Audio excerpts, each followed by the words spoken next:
Oke, salam teman-teman. Hari ini kita sampai pada Yesaya pasal yang keempat, 5, dan 6. Sebelumnya mari kita berdoa dulu ya teman-teman.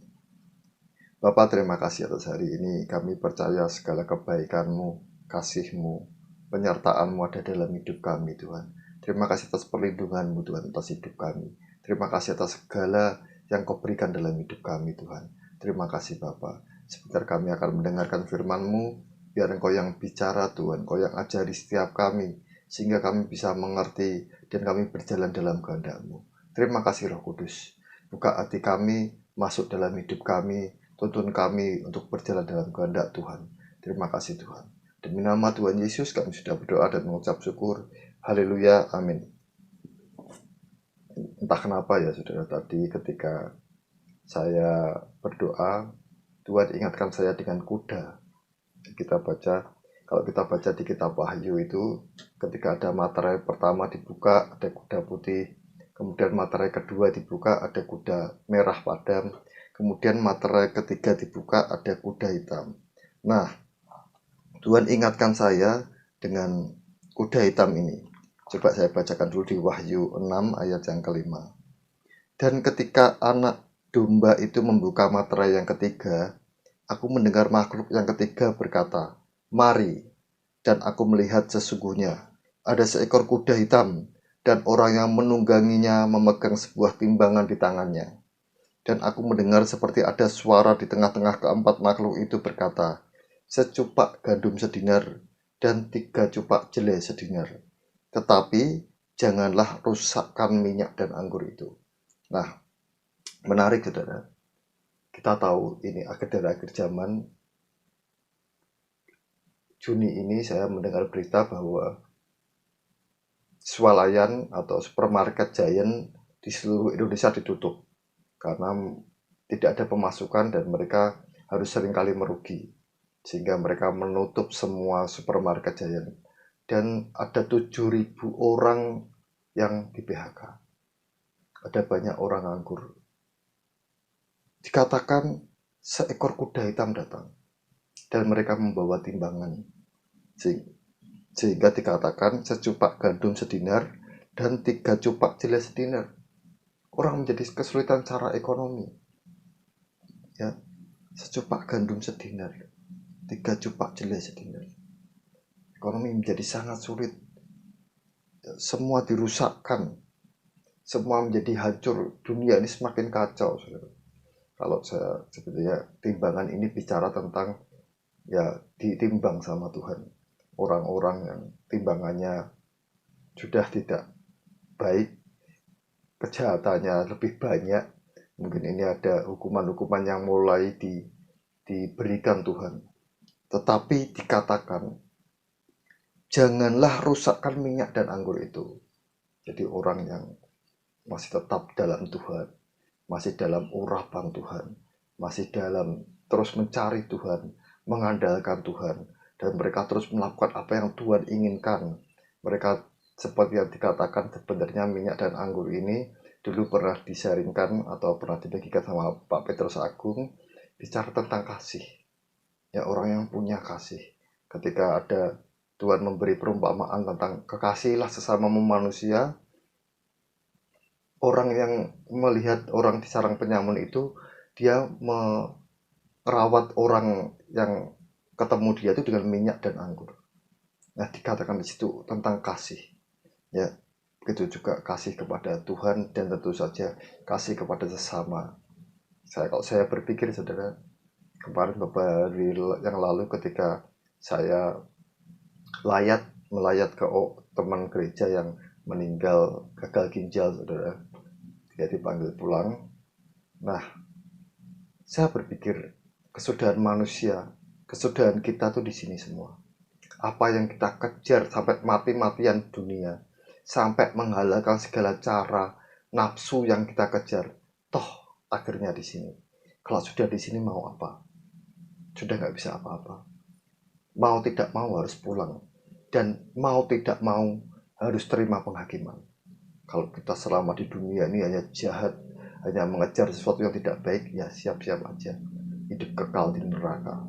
Karena saya perlu diperhatikan saudara, bahwa dalam semua hukum, entah itu hukum Taurat, entah itu hukum perjanjian baru, semua dikatakan yang sengaja berbuat dosa. Jadi sudah tahu berzina itu dosa, sudah tahu mencuri itu dosa, sudah tahu berbuat jahat itu dosa, dia sengaja berbuat dosa, maka ada hukuman. Tuhan Yesus sering kali berkata, jangan sengaja berbuat dosa lagi, supaya tidak terjadi hal yang lebih buruk. Kepada orang yang lumpuh, kepada perempuan yang mau dilempari batu, Tuhan berkata, aku tidak menghukum engkau, tetapi jangan berbuat dosa lagi. Jangan sengaja berbuat dosa lagi. Begitu juga kalau kita baca hukum Taurat, dikatakan kalau orang yang tidak sengaja berbuat dosa, mereka bisa mempersembahkan korban sebagai penghapus dosa.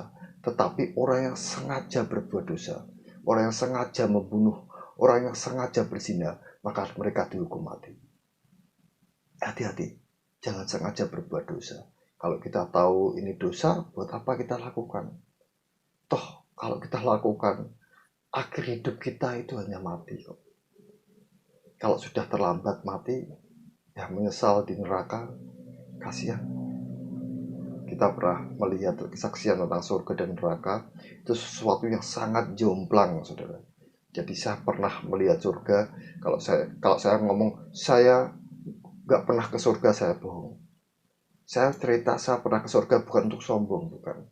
Tetapi saya ceritakan surga itu ada, dan saya melihat Tuhan duduk di atas tahta. Jadi jangan takut, kita ikut Tuhan Yesus. Benar, Tuhan Yesuslah yang duduk di atas tahta. Dan saya melihat tahta Tuhan Yesus. Ya hanya Tuhan Yesus itu. Makanya ketika saya pernah berpikir ada tahta Bapa dan tahta Anak Domba, ternyata dalam bahasa aslinya itu hanya ada satu tahta. Karena saya melihat di kerajaan surga itu hanya ada satu tahta. Dan Tuhan Yesus yang duduk di sana. Ya kalau kita lihat surga, bumi baru, langit baru itu sesuatu yang ajaib, saudara. Tidak ada penderitaan, tidak ada air mata, yang ada damai sejahtera. Sesuatu yang sangat luar biasa sekali. Dan memang saya nggak tahu kenapa saya tidak pernah diperlihatkan neraka, dan saya juga nggak ingin diperlihatkan neraka, karena mungkin Tuhan tahu saya nggak mampu. Hati saya tuh nggak mampu kalau lihat orang sedih. Hati saya nggak mampu kalau lihat penderitaan orang. Oleh karena itu, Tuhan buat saya tidak melihat neraka, tapi Tuhan buat saya beberapa kali melihat surga. Nah, ingat saudara, ini hari akhir zaman. Kalau ini sudah materai ketiga, tidak lama lagi, Tuhan segera angkat mempelai-mempelainya untuk diselamatkan. Karena sebelum masa antikris, tentu Tuhan yang sangat mengasihi kita, orang-orang mempelai-mempelainya itu akan dibawa Tuhan, akan dibawa naik sebelum penghukuman itu terjadi. Tuhan berkata akhir zaman seperti zaman Lot dan zaman Nuh. Ya, kita tahu zaman Lot tidak semua orang dihukum, tetapi orang-orang yang percaya Tuhan, Lot dan dua anaknya, sebenarnya juga satu istrinya, mereka keluar dan diselamatkan dulu, baru Tuhan menghukum Sodom dan Gomora. Begitu juga ketika zaman Nuh diselamatkan dengan bahtera dulu, kemudian baru Tuhan menghukum dunia. Begitu juga akhir zaman ini, Tuhan akan selamatkan mempelai-mempelainya dulu, barulah Tuhan akan menghukum dunia. 5 gadis bijaksana diselamatkan, 5 gadis bodoh ditinggal. Saya berdoa kita termasuk gadis-gadis yang bijaksana. Oke, saya ingin sharingkan saudara, karena saya ini ada grup membaca Alkitab setiap hari, dan saya berusaha apa yang Tuhan ajarkan saya bagikan. Setidaknya kita semua bisa belajar. Saya tahu kita semua orang sibuk. Beberapa orang mungkin untuk rutin membaca Alkitab kesulitan. Tetapi saya tetap sarankan saudara membaca Alkitab sendiri. Karena saudara akan mendapat sesuatu sendiri dari Tuhan. Tetapi kalau tidak bisa, saya ingin melakukan apa yang menjadi panggilan saya ingin ajak saudara mengenal Tuhan, mengerti Tuhan. Oke, kita hari ini membaca Alkitab di Yesaya sampai 3 pasal ya, 4, 5, dan 6. Tetapi saya hanya sharingkan yang bagian yang bisa yang pasal kelima. Saya akan bacakan dari saya pasal yang kelima ayat yang pertama. Kita baca ya. Aku hendak menyanyikan nyanyian tentang kekasihku. Nyanyian kekasihku tentang kebun anggurnya. Kebun anggur ini bicara tentang kita, saudara. Kalau di sini bicara tentang bangsa Israel. Tetapi Tuhan bicara hari ini tentang kita. Kekasihku itu mempunyai kebun anggur di lereng bukit yang subur. Ia mencangkulnya dan membuang batu-batunya, dirawat. Kita ini dirawat Tuhan, dicangkul, dijagai Tuhan, dibuang batu-batunya, semua yang tidak baik disingkirkan Tuhan, dan menanaminya dengan pokok anggur pilihan. Ia mendirikan sebuah menara jaga di tengah-tengahnya. Wah, Tuhan menjaga kita. Tuhan mendirikan menara jaga. Mungkin ada pagar-pagarnya. Kemudian dan menggali lubang tempat memeras anggur. Wah, jadi kita ini sebenarnya dilindungi Tuhan, dijaga Tuhan, diberkati Tuhan. Lalu dinantinya supaya kebun anggur itu menghasilkan buah anggur yang baik. Tetapi yang dihasilkannya ialah buah anggur yang asam. Coba bayangkan saudara, kalau kita punya pohon mangga, kita punya tanah, kita tanam pohon mangga pilihan, bibit mangga yang terbaik, kita rawat, kita siangi cangkuli tanahnya supaya subur, terus kita jaga dari mungkin waktu itu masih kecil ada ayam atau ada binatang yang mau membunuh atau apa, kita pagari pohon mangga itu. Ya, kita rawat, kita benar-benar rawat. Tapi setelah besar, kita mengharapkan tumbuh buah mangga yang baik, yang bagus, yang manis. Tetapi ternyata setelah besar, tumbuhlah buah mangga yang jelek, yang asam, yang tidak baik, yang mengecewakan.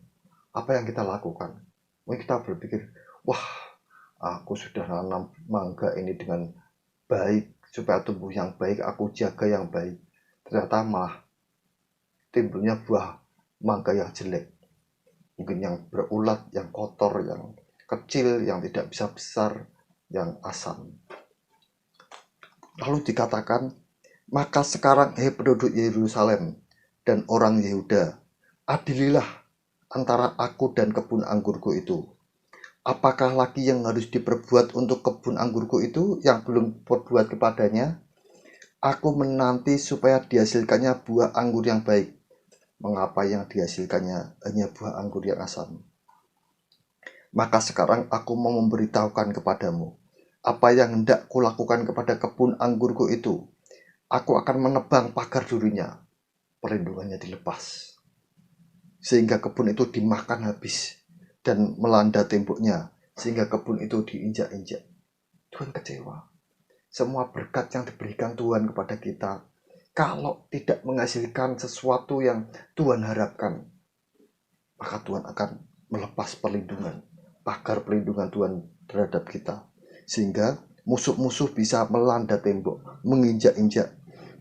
Aku akan membuatnya ditumbuhi semak-semak, tidak dirantingi dan tidak disiangi lagi, sehingga tumbuh putri malu dan rumput.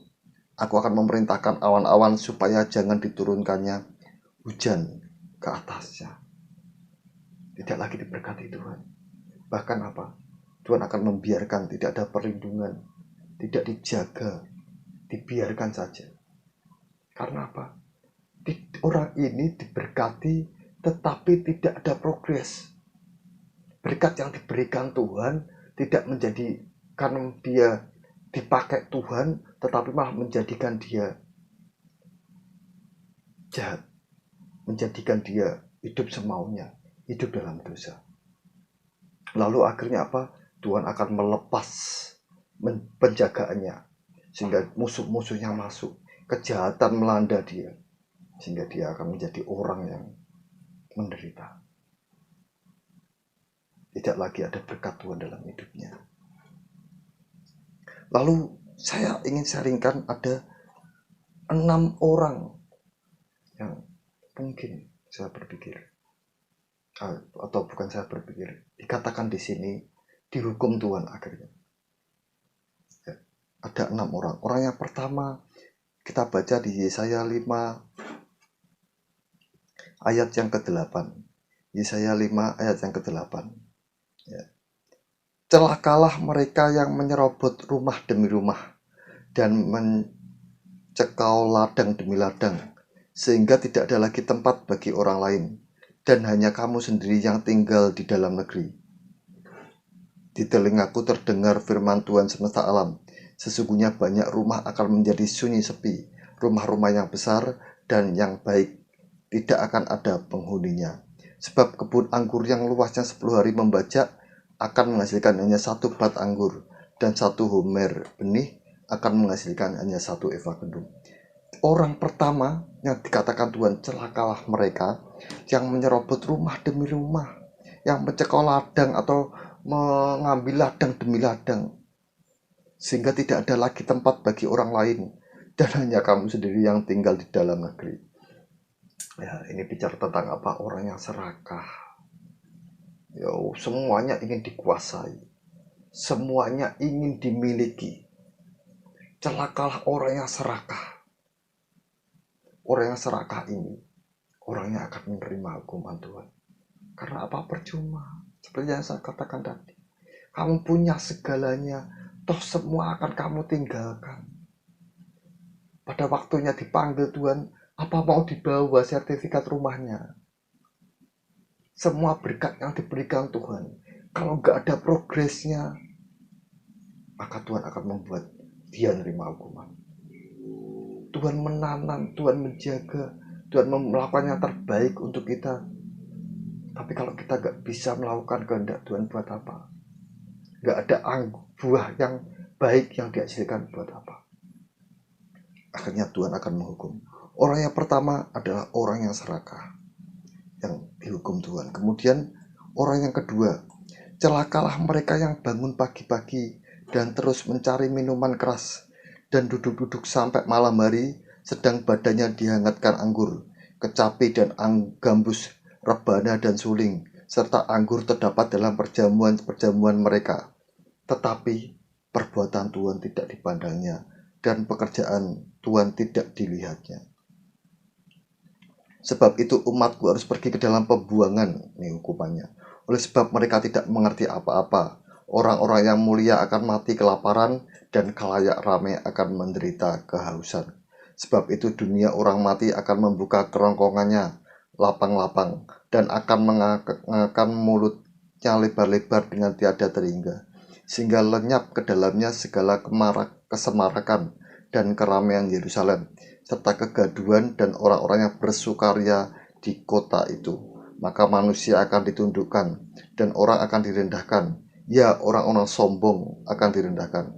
Tetapi Tuhan semesta alam akan maha tinggi dalam keadilannya, dan Allah yang maha kudus akan menyatakan kekudusannya dalam kebenarannya. Maka domba-domba akan makan rumput di situ seperti di padangnya sendiri, dan kambing-kambing akan mencari makan dalam reruntuhan gedung-gedung orang kaya. Ini bicara apa, saudara? Bicara tentang orang kaya yang cuma suka foya-foya. Ketika saya baca firman Tuhan ini, Tuhan ingatkan saya dengan perumpamaan tentang orang kaya dan Lazarus yang miskin. Orang kaya itu suka dari pagi minum-minum anggur, foya-foya, ada tarian-tarian, menghibur dirinya, ada kecapi dan gambus, perjamuan-perjamuan. Tetapi apa? Dia tidak melakukan perbuatan perintah Tuhan. Akhirnya ketika dia mati dalam penderitaan. Dia harus ada di siksaan, di Hades, di alam penderitaan. Inilah celaka yang kedua, adalah kepada orang-orang yang hanya foya-foya dengan kekayaannya, hanya suka minum-minum anggur, suka menghibur dirinya dengan semua mungkin dugem, dengan narkoba, dengan seks bebas, dengan gonta-ganti pasangan, dengan shopping yang gak penting. Sementara dia gak melakukan perintah Tuhan, gak melakukan kasih, gak peduli dengan orang miskin, gak peduli dengan pekerjaan Tuhan. Dikatakan, tetapi perbuatan Tuhan tidak dipandangnya, dan pekerjaan Tuhan tidak dilihatnya. Orang pertama yang celaka, orang yang serakah. Orang kedua yang celaka, orang yang hanya suka foya-foya.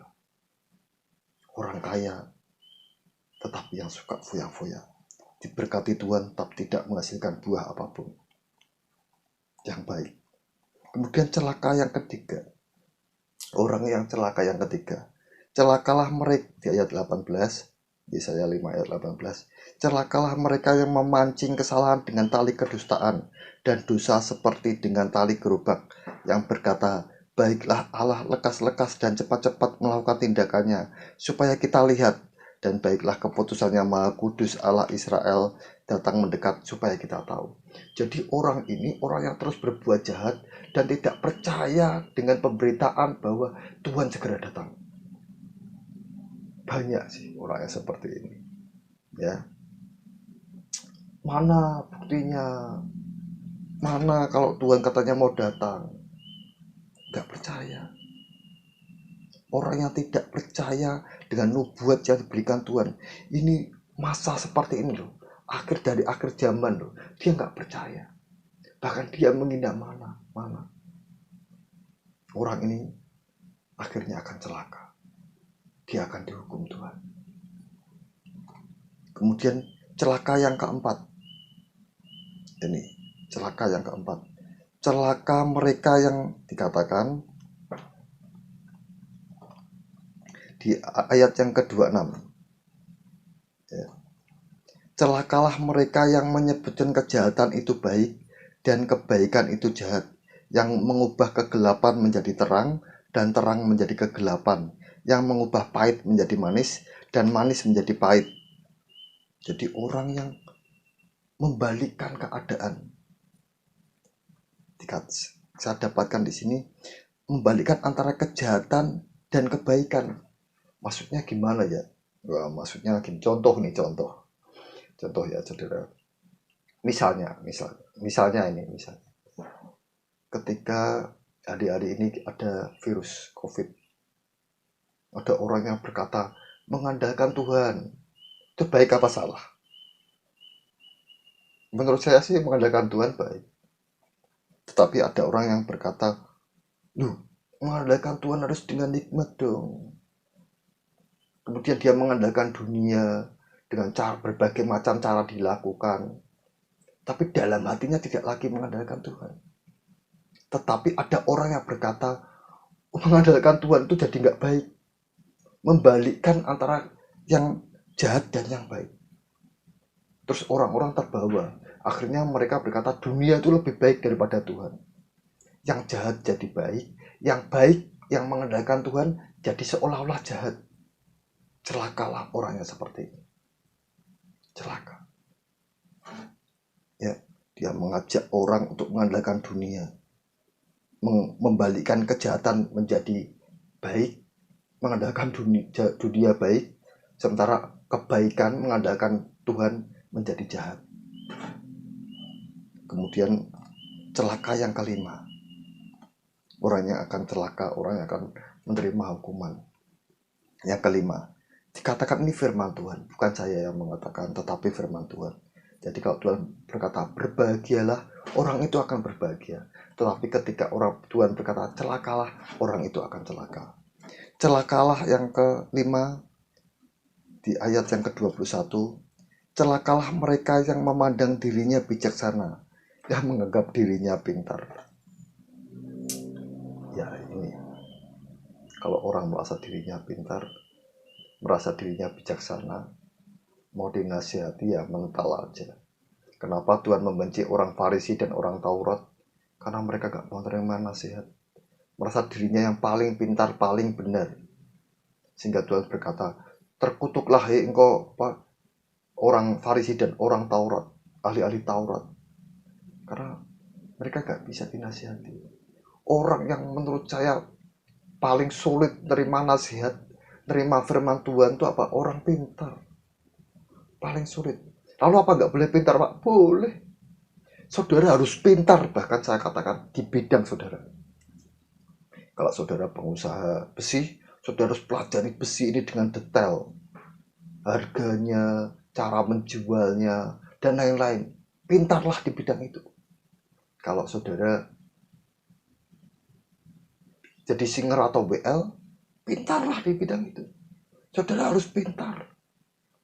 Pelajari nada-nadanya, notnya, sehingga ketika kita memuji dan menyembah Tuhan, semua orang bisa merasakan hadirat Tuhan. Jangan sampai misalnya contohnya gini,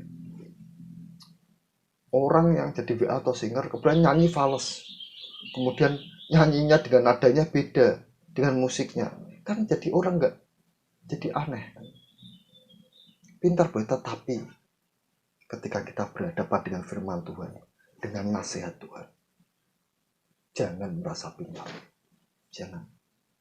Kenapa saya bisa dipakai Tuhan seperti ini? Karena pertama yang Tuhan katakan, yang ada di telinga saya, seringkali sudah saya sharingkan, anggap semua orang benar. Disitulah saya belajar. Kalau saya suka mencari kesalahan orang, maka saya tidak akan belajar. Karena semua orang itu punya kesalahan. Tapi ketika kita, ternyata saya mau mendengarkan orang, ternyata ada kebenaran di sana. Salah satunya dulu itu saya tidak suka dengan Pak Yusak Cipto. Kalau khotbah dia Tuhan ngomong, Tuhan ngomong, Tuhan ngomong. Terus saya berpikir, Tuhan ngomong. Apa benar Tuhan bisa ngomong? Apa benar Tuhan itu bicara dengan kita sampai sekarang? Ngomong-ngomongan. Coba kalau saya dulu tidak anggap Pak Yusak itu benar, saya merasa saya lebih tahu, lebih pintar. Kemudian saya nggak lakukan bicara dengan Tuhan. Sehingga saya nggak tahu firman, nggak tahu apa arti ini sih, Tuhan bicara apa sih, kasih rema apa sih. Karena saya nggak pernah mendengar suara Tuhan, nggak percaya Tuhan ngomong. Saya sekali lagi saya katakan, saya ini hanya lulusan STM. Saya tidak sekolah teologi ya. Kalau kalian dari kecil sudah Kristen, mungkin dari kecil sekolah minggu, dipelajari agama Kristen, sehingga saudara belajar dari sekolah. Saya sekolah SD sampai STM belajaran agama Islam saya. Saya nggak tahu Alkitab. Tapi Tuhan ajarkan saya ketika Tuhan ngomong. Ternyata itu benar. Mau mendengarkan, mau menerima nasihat di hadapan firman Tuhan, bodohlah. Karena kita tuh, kepandian kita tuh hanya sekukunya Tuhan pun nggak ada mungkin. Kalau kita merasa lebih pintar dari Tuhan, ya gimana? Orang yang seperti ini, celakalah mereka yang memandang dirinya bijaksana, yang menganggap dirinya pintar. Celakalah. Jangan seperti itu. Di hadapan firman Tuhan, kalau Tuhan ngomong gini, lakukan saja. Jauh nggak bisa Tuhan, ini nggak masuk akal. Apa mungkin kalau ini hanya dengan seperti ini bisa terjadi? Laut aja dibelah Tuhan nyatanya. Coba secara kepintaran bagaimana itu? Nggak bisa. Oleh karena itu jangan membatasi Tuhan. Celakalah orang yang menganggap dirinya pintar dan bijaksana. Kemudian celaka yang terakhir.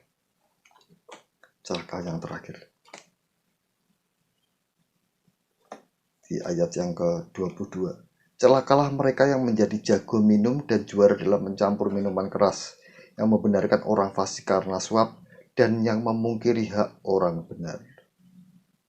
Yaitu orang yang suka menerima suap, membenarkan orang fasik, dan memungkiri orang benar. Ini seperti yang saya sharingkan kemarin, saudara. Jadi, saya tidak semua. Kalau orang bilang, saya menghakimi, saya tidak punya hak menghakimi. Tetapi ini ada. Orang mau bicara apa dengan dalih apa, jangan menghakimi atau apapun terserah. Tapi ini terjadi dan ada.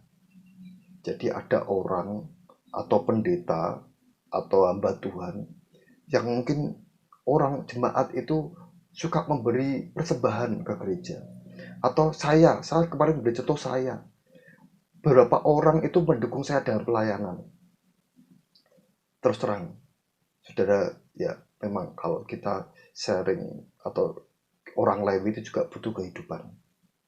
Ya, orang yang full timer itu juga butuh kehidupan. Saudara bisa melihat saya di YouTube itu ada harga yang harus dibayar. Mungkin untuk beli HP, untuk beli kuota, untuk beli sarana prasarana dan lain-lain. Memang ada seperti itu. Tetapi kalau itu jadi suap, kemudian setelah saudara mendukung saya, kemudian saudara sharing dengan saya, konsultasi dengan saya, Pak, saya sekarang kerja jadi rentenir, saya membungkakan uang, gimana Pak? Boleh nggak? Saya akan bilang, dosa. Kecuali kalau buka bank sekalian, ya. Kalau saudara merentenirkan uang, ya dosa. Kalau gitu, saya nggak mau dukung Bapak. Silahkan. Saya tidak butuh uangmu, tetapi saya jauh lebih penting keselamatanmu. Daripada saya membenarkan dosamu dan kamu tidak diselamatkan, lebih baik kamu nggak usah dukung saya.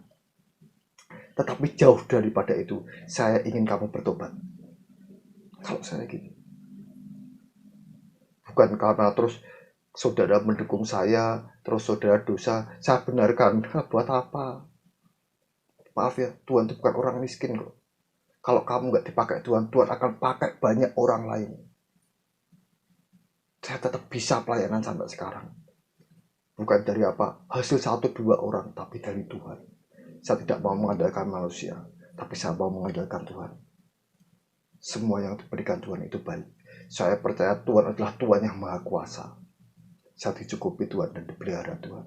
Jauh lebih penting keselamatan daripada uangmu sebenarnya gitu. Ya, jadi kalau saya seringkali ngomong keras, itu untuk kebaikan, untuk keselamatanmu, bukan keselamatan saya sebenarnya. Itu keselamatan saya, itu urusan saya pribadi dengan Tuhan, hubungan saya dengan Tuhan, apa tugas yang diberikan Tuhan dan apa yang harus saya lakukan, panggilan saya dalam Tuhan. Tapi kalau saya bicara dengan saudara, itu untuk keselamatan saudara. Ya kira-kira seperti itu aja. Ingat, hati-hati, semua berkat yang diberikan Tuhan itu ada progres. Tuhan mengendaki buah hasil perbuatan yang sesuai dengan apa yang Tuhan inginkan. Anggur yang manis, bukan anggur yang asam. Dan ingat, ada 5 celaka orang-orang yang akhirnya dihukum Tuhan, yaitu orang yang serakah, orang yang suka foya-foya, orang yang tidak percaya dengan apa yang akan terjadi dengan nubuat, dengan keadaan zaman saat ini, merendahkan Tuhan. Kemudian orang yang membalikkan kejahatan dengan kebaikan. Oh, kalau ini baik, mengandalkan Tuhan itu jadi tidak baik, mengandalkan dunia jadi baik, memutarbalikkan antara kejahatan dan kebaikan. Kemudian orang yang kelima, orang yang merasa sudah pintar, orang yang gak mau terima nasihat, orang yang merendahkan nasihat firman Tuhan, teguran Tuhan. Kemudian yang keenam, orang yang menerima suap, entah itu berkedok persembahan dan lain-lain, untuk membenarkan kejahatan, membenarkan orang fasik, dan memungkiri orang benar. Ya, saya kira itu saja sharing hari ini. Saya berdoa kita semua diberkati Tuhan. Sebelum selesai, kita berdoa dulu saudara. Bapak, terima kasih atas hari ini. Kami percaya firman-Mu Tuhan yang bicara dalam hidup kami. Tuntun kami Tuhan untuk taat, untuk mengerti kehendak-Mu, dan melakukan tugas panggilan kami masing-masing, sehingga kami menjadi anggur yang berbuah manis. Terima kasih Tuhan. Terima kasih Roh Kudus. Terima kasih Bapa. Terima kasih atas firman-Mu Tuhan. Demi nama Tuhan Yesus kami sudah berdoa dan mengucap syukur. Haleluya. Amin. Puji Tuhan. Salam. Tuhan Yesus memberkati.